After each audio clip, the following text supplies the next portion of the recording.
I am calling for a 40-day fast from Target.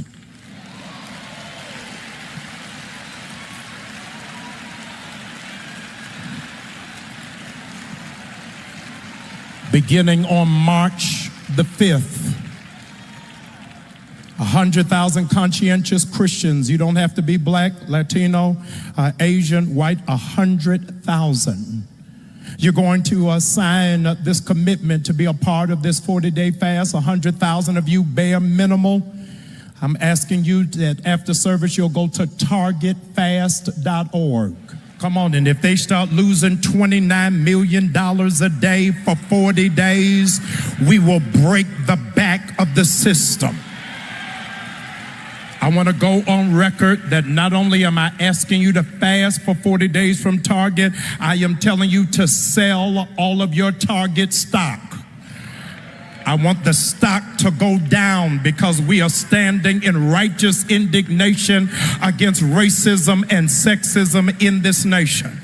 I'm believing, watch this, 100,000 people are going to be a part of this fast, minimal, before Resurrection Sunday gets here. How many of you all know we're going to get it done? How many of you know you're going to get it done? I want you to please send it out to absolutely everybody. Within 48 hours, you'll receive the digital directory of all of our black businesses across the United States, as well as you will receive a 40-day daily devotional. You'll receive a daily devotional, prayer devotional to walk you through those 40 days. I want you to make sure that you are locked in and a part of it. You could approximate that African Americans represent 10% of Target's overall revenue, which is $10.9 billion. This translates roughly to $29.9 million per day in sales from black consumers, which means if all black people, we know that's not going to happen, but let's just say if all black people boycotted Target for one day, Target would lose $29.9 million in sales. If the boycott lasts 7 days, Target would lose $209 million. If the boycott of Target lasted 30 days, that means the losses for Target could reach $897 million. That's 30 days. That means that if the boycott starts February 1st, companies, publicly traded companies, think in terms of quarterly reports. January, February, March is first quarter. April, May, June, second quarter. July, August, September, third quarter. October, November, December is the fourth quarter. So there are 2 months left in the first quarter. Publicly traded companies announce their earnings report in the second quarter about the first quarter. So it'll be in April or May. So if black folks collectively targeted Target over the next 60 days beginning February 1st, we could cause Target to lose $1.8 billion in sales. Let's talk about the 40-day fast of Target. Yes. And this is something that you're trying to put into play, and why? I'm not trying. You are putting it into play. But why? So people are asking, why did we pick Target when Walmart out of order, McDonald's is out of order, John Deere's out of order, Bank of America's out of order, Amazon is out of order. Right. Is we wanted to go. The African proverb says, "If you want to eat an elephant, do one piece at a time." Mm-hmm. So we picked Target first for several reasons. Number one, Target is headquartered in the same city George Floyd was killed. Mm-hmm. When George Floyd was killed, Target came out, made an announcement that they're going to invest $2 billion in the black business. $2 billion, drum roll, and it starts December of 2025. Mm-hmm. When Trump made the announcement January of 2025, they dishonored that commitment. So we wanted to hold them accountable because when they made the pledge, it had nothing to do with DEI. Secondly, I am embarrassed, Breakfast Club, to say to you, Negroes spend $12 million a day in Target. And I don't know any black business that amasses that much money in any singular day. Is it $12 million a day? A day. Number 3, Target is on 27 college campuses and not one HBCU. Number 4, outside of the federal government, Target is the largest employer of black people. There are 400,000 black people on payroll and don't honor us. So if we're giving that kind of money, that much human capital, and to not honor us, I think is dismally disrespected. And because they're publicly traded, we wanted to see what will happen in those 40 days that shows the data. This is the impact when black people walk away, and to share it with those sharecrops. So it will not just be 40 days, but every movement has to have a benchmark. It's got to have a strategy, and you got to have some data. Why are you calling it a fast and not a boycott? Yeah, I called it a fast because this was a call to the black church to become active. Something happened silently that scholars and historians are going to have to pay attention to. The rise of Black Lives Matter, Charlemagne, was the very first movement of civil rights for black people that was not birthed out of the church. The very first civil rights movement that happened that didn't have a religious leader at the front. And so the black church is going backwards. This is the largest demographic of black people since we've been in America who don't go to church at all, who don't subscribe to organized religion. We're at 28%. The largest amount of black people who self-identify as atheists, who say they don't believe in God, don't believe in nothing. So this was a call specifically for black Christians to show the younger generation our head is not in the sand. We're a part of it, but we're aligning it with prayer. That those 40 days is a high holy season for the Christian community. We're praying because this is a spiritual warfare that we're under with J.D. Vance and Donald Trump. With all of the things that are happening with these executive orders, marching is good, protesting is necessary, petitions are important. But if we don't bring a spiritual grounding to it, I think that we're going to miss it. During the Montgomery bus boycott, that last 381 days, what nobody talks about is for 381 days, every night they went back to the church for prayer.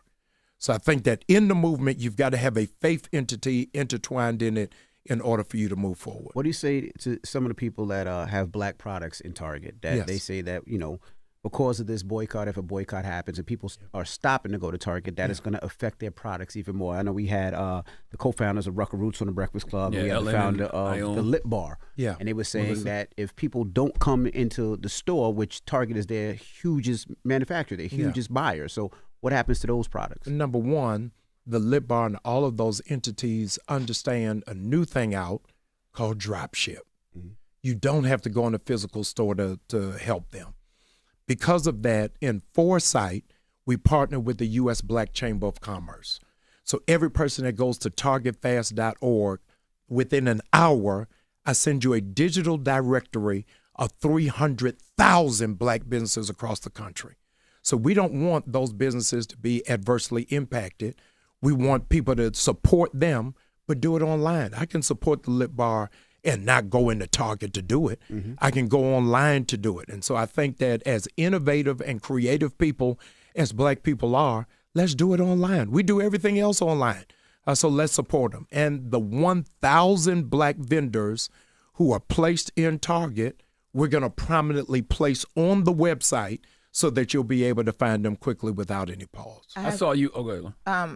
So two things to what you're saying. So the first thing, when they were up here, they talked about the inventory and just how much money they have to put ahead to be in these stores that comes out of their own pocket that they will lose out on if people do not, if they're not supporting these companies or whatever. So even if you're buying it from their website, because they're already in contract for this amount of inventory allotted to Target, they lose out. They don't profit on that now. Yeah, well, that money has already been spent. A movement comes with inconvenience. It came that same argument happened in the Montgomery bus boycott. The question was asked, what do we do for the bus mechanics who are all black? So what they did is they pulled all of those bus mechanics out of Montgomery and set up garages at the churches. What nobody is talking about is 4 mechanic shops came out of it. So I understand that it's an inconvenience. I know we got to go a different route, but I would then say, let's up the ante. As a business principle, let's buy more to cover what is that loss. Companies take losses all the time, but a group of misguided preachers went into Target in Detroit and said, let's just buy black inventory and come out. You're still supporting Target. So I think that we've got to come away, even if we got to raise the price in order to make the balance, let's do it. One of the things that black people do wrong, whenever it is we're supporting black business, we always want a discount. Let's pay full price and support them. Let's not just do it with lip service, but let's do it through the investment. And I saw you. my last thing to your point of like just upping the ante online. Yes. The women from Rucker Roots talked about how majority Ellen's. I'm sorry, I don't have her names in front of me. Ione Jameson and Ellen Sellers talked about how even in Walmart's, majority of their clientele that they make a large amount of their money off of on those products, they don't have the access to the .com. So being able to walk in, like it's just different in some of the lower rural areas. So being able to walk into a Walmart or a Target helps them as far as inventory and creates access for those people. What about that? But yeah, I think that we've got to ask ourselves, what is the principle? And is the principle more important than the profit? You've got a whole lot of churches who have space that is underutilized and underused. The fact that in 2025, we don't have a minority-owned retail space to direct people on says that we got to reevaluate how we do business. So going into Target to buy whatever this product is, to say, hey, forget that they don't honor us, forget that they've disrespected the George Floyd family, forget that they are only allowing black people on entry-level positions. Let's do it for lipstick.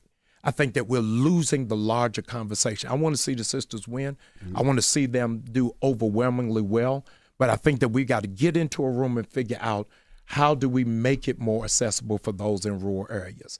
I don't think that the answer is to keep shooting ourselves in the foot and then ask for a cast. Well, will we ever get there, Pastor? Like, we want to get there, right? Yeah. Will we ever own our own Target/Walmart? Will we ever own our own car manufacturer? Yeah. Will we ever own our own so we can rely on it? It just seems like we're far stretched from that. Yeah, so one of the things that we're asking for Target to do, and for all of the demands that we're asking of Target, please go to targetfast.org.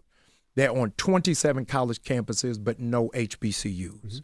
I'm asking Target to partner with 10 HBCUs to show our businesses how to scale up and to go into the retail space. Reverend Sharpton is one of my mentors, but in the history of black people, we have never marched black people into a white business to say, spend money here.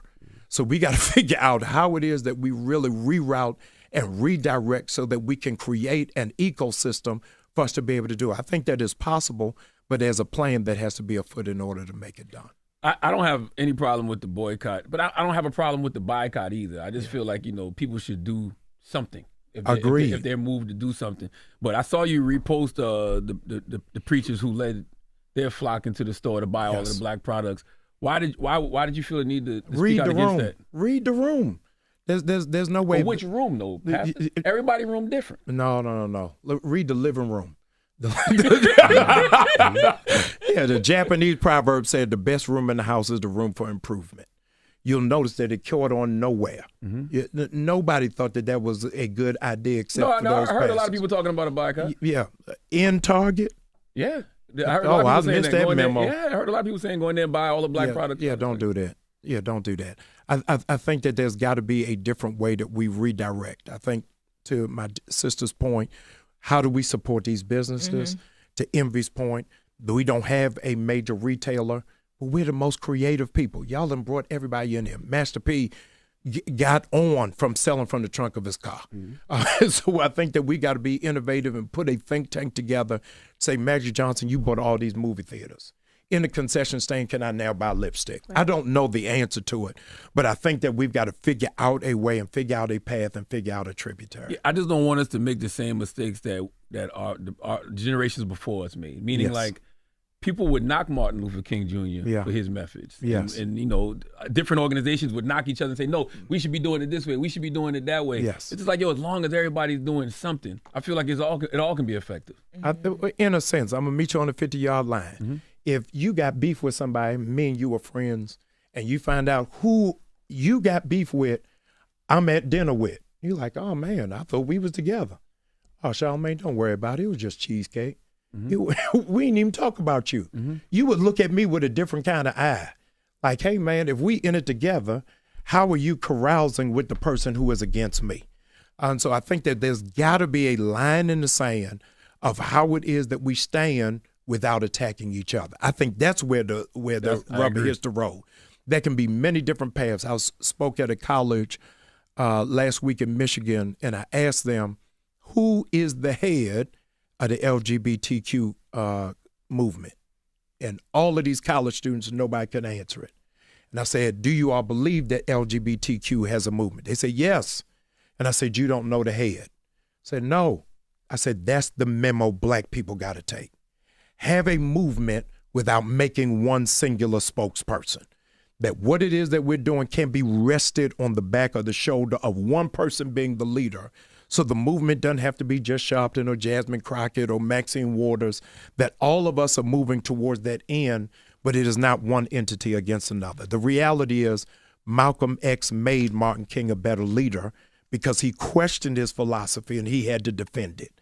And so I think one of the things that the Detroit pastors did made us sharpen the conversation as to why it is that we're not going. So it's not just a social media post or a rah-rah moment, but there's something really tangible for us to argue.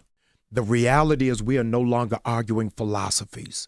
We're just arguing about people and personality on who I don't like, who I agree with. But I think that iron sharpens iron in that space of arguing and articulating what we stand on and why there needs to be different tracks. My issue is not with people who argue against my methodology. My issue is with those who don't believe in nothing. Right. Who are just internet gangsters. Oh, this ain't gonna work. We ain't never gonna stick together. This ain't gonna have no traction. Okay, then what are you gonna do? What are you gonna do?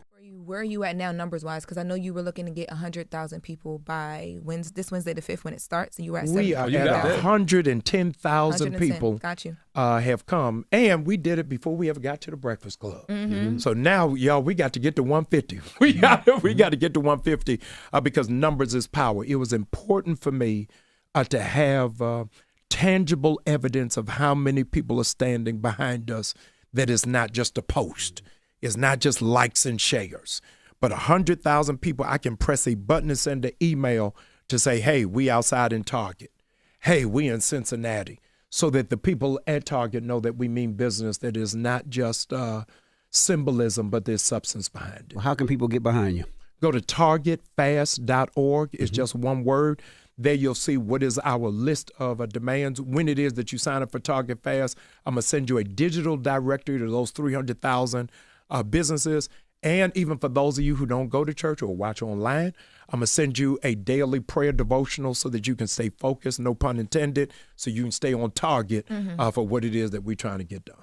All right. Well, we appreciate you for joining us this morning. Again, it's targetfast.org. And thank you so much, brother. Man, thank you. Developing right now across the country, activists are urging people across our country to boycott Target stores. Here's a look at some of the protests outside of a Target in Las Vegas earlier today.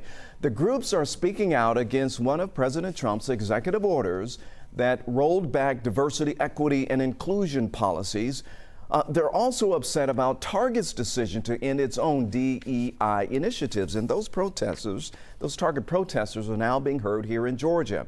One Metro Atlanta church leader says that he's calling tens of thousands of black people of faith to also boycott Target. 11 Live's Erica Murphy has the latest details on his faith-based call to action and how long it's expected to last. Pastor Jamal Bryant of New Birth Cathedral in Stonecrest is calling on black Christians, at least 100,000 of them, to stop shopping at Target after the company, along with others, announced the end of DEI programming.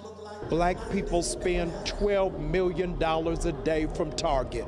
And just as we saw the impact from the Montgomery bus boycott, when we begin to impact dollars, then other people start using common sense. This is Sharon Houston's first time visiting the church. She says she's impressed with the boycott and thinks it pulls on historical events. This new initiative of boycotting Target is just a movement that's continuing the MLK movement. Pastor Bryant knows that many people make Target runs and plans to provide those who participate in the 40-day Target fast with 300,000 black-owned alternatives. So I know people need to buy toilet paper, need to buy detergent, need to buy underclothes. You can do it all from black vendors. If we're able to do it for 40 days, then I think it's going to make a marketable impact. Houston says she's on board and plans to enlist her friends and family. I shop at Target. Not anymore. The 40-day boycott of Target runs from Ash Wednesday, March the 5th through April the 19th. Reporting from Stonecrest, Erica Murphy, 11 Alive.